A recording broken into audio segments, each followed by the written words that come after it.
61 degrees, a high temperature at TF Green today, 2 degrees shy of a 40-year-old record.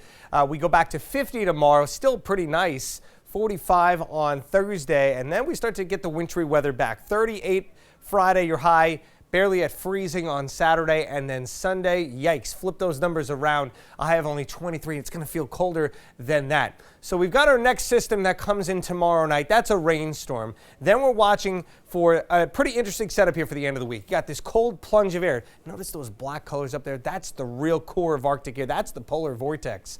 It's going to stay up there, but a chunk of this breaks down here and is going to set the stage for that frigid end, well, technically frigid start to next week, but I think Saturday kind of gets lumped in to that as well. We've got also a coastal little low riding up here. Now, these two in and of themselves on their own, fairly harmless, but if they were to phase together, they could create a much stronger storm here. And then when you have all this cold air, obviously the north and west side of the storm would change over to snow. And it does look like that's going to happen, but not until it reaches the Canadian Maritimes, a little bit too far east of us. But that cold plunge is a certainty by the end of the week. So again, clear skies overnight. We're not going to see much in the way of clouds. Highs near 50 tomorrow. Rain moves in quickly tomorrow night. Right around sunset, we'll start to see those clouds, and then first batch of rain probably by about 7 o'clock tomorrow. And could be some briefly heavy rain right on through the midnight hour before things start to lighten up. And cloudy skies for your Thursday morning, go back to sun and a very nice day, a seasonable day out there with temperatures in the mid-40s.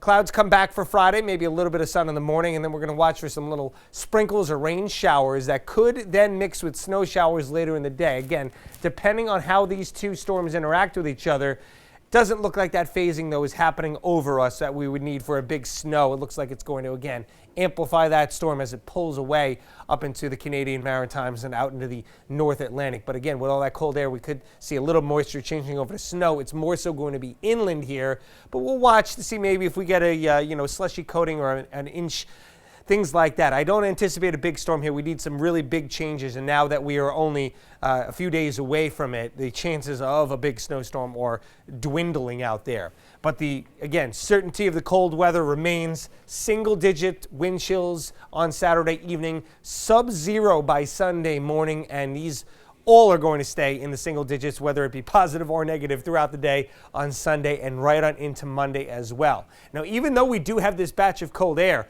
it is going to be a fairly short-lived one. We've got much warmer air coming in here as we head into Christmas Day and beyond through New Year's Eve. So the last week of 2024 is looking pretty balmy for the entire country, and that includes us here in the Northeast. So the chances for snow in 2024 may be dwindling as well. 34 tonight, partly cloudy skies, southwest winds at 5 to 10. Still out of the south direction tomorrow, keeping us around 50 degrees, but sun will give way to clouds and rain again by nightfall. Clearing out for Thursday, a high of 45, and then Friday the clouds are back, and we're watching for that messy mix for the Friday PM commute. We'll keep you posted on that. Clearing out and turning brutally cold Saturday into Sunday, and then temperatures moderating as we head into Christmas Eve, and we'll be back above freezing on your Tuesday.